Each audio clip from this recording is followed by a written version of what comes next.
Hey everyone, it's Karen, and I wanted to talk about one of my favorite topics ever, which is universal design.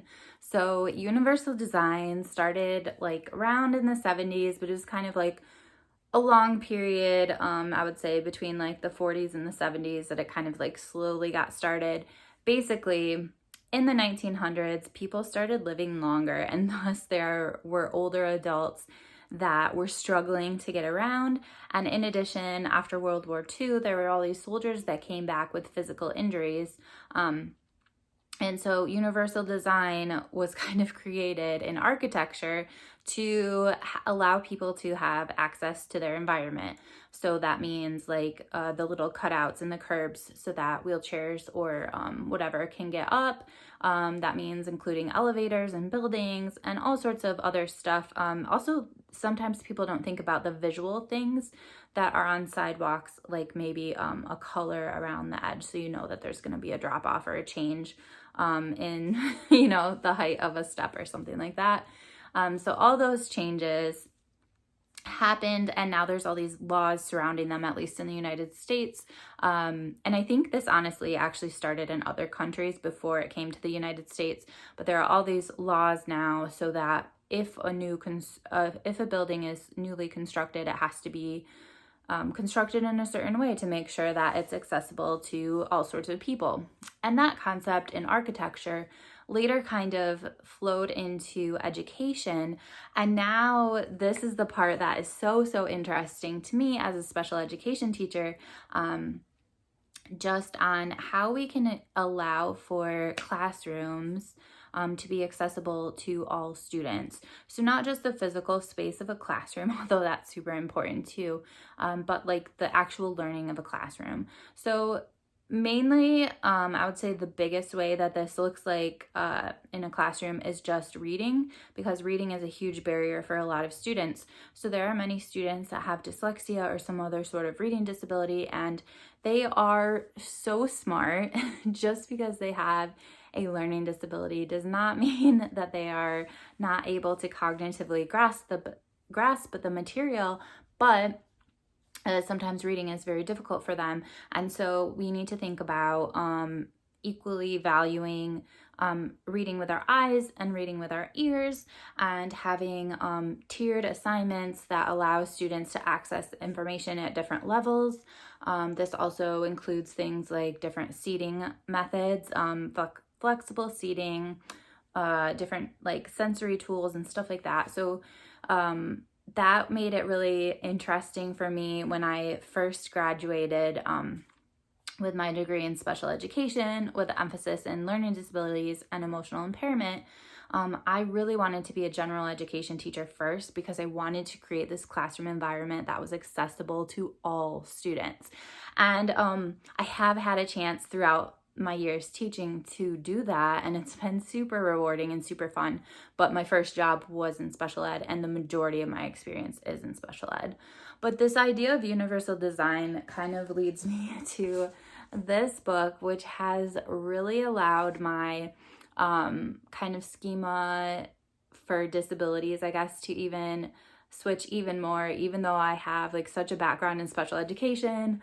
Like, this book has changed me, and I'm so grateful for it. So it's called Disability Visibility, and it's a bunch of essays that were compiled by Alice Wong, who is an amazing woman and also has a podcast that's really interesting to listen to. But basically, these are a really diverse bunch of essays by different individuals that have a variety of disabilities, from different things that impact their health to things that impact their cognition, or just all sorts of things. There are all sorts of different people in here, all different colors, all different backgrounds, different sexualities, genders. I think there's a trans person in here as well. Like, just really great collection that really allows you to see people with disabilities as so far beyond what you would originally think of, I guess, because I think that when you say someone with a disability, people either think of someone in a wheelchair, or they think of like a kid with Down syndrome or something like that. but there are so many other disabilities that impact people on a daily basis. And that's kind of what this book really aims to show you. And I'll get back to universal design in a second. But this quote by Liz Moore from her essay really stuck out to me because she said, "We are disabled by society and lack of access rather than by our bodies." So when you think about a disabled person, you think of them as the problem, and it's not. It is society. And so we really need to make sure that we're using universal design in architecture, in education, and going so far beyond that as well, just to think about every aspect of our lives and is this accessible to all people? Think about, for example, I'm on the board of our library. Is our library accessible to all these different groups of people? Think about how welcoming the environment is. Think about the actual architecture of how it's designed, maybe the rules and regulations for how things need to be. Think about people with disabilities and what can you do to, in whatever environment, to make things more accessible to them. And this book really, really goes into that. The next quote that I wanted to read talks about advocacy. So it's really important that even if you do not have a disability, that this is something that should matter to you, because 1 in 5 people will get a disability over the course of their lifetime or be, injured in some way or have some chronic illness or something that impacts them. So might not matter to you right now as an able-bodied person, but you can't use this lens of ableism to view the world. Advocacy is not just a task for charismatic individuals or high-profile community leaders. Advocacy is for all of us. Advocacy is a way of life. And so when we talk about universal design, we just need to think about that in so many different areas. And this book talks about fashion design and how you think about people with disabilities, and a lot of the clothing that might support them is designed for basically like elderly people. And if you are like younger with a disability, you do not want to be looking like that. And so, universal design in fashion.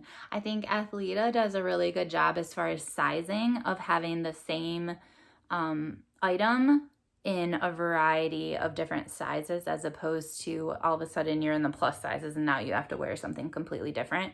But we need to also think about that as far as like trans bodies and bodies that might need to have certain medical equipment and stuff like that with them. The presence or absence of a disability does not predict the quality of life. I thought that was pretty cool. And yeah, there's just so many stories. I don't think I'll go through the other quotes in the book, but I just found this book so valuable.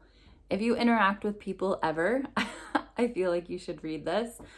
So I'm wondering if anyone else has read it and what you thought about it. And I'm also curious, what are some authors that you have read before that have a disability themselves? Because I think that making sure that people in publishing have access to being able to have the supports needed to do their job well, and then are supported by us as readers once they publish work, is super important as well. So I'm curious, what authors do you read that have a disability in some way? Anyway, I will talk to you guys later. Thank you so much for listening to my spiel, and I will see you later. Bye.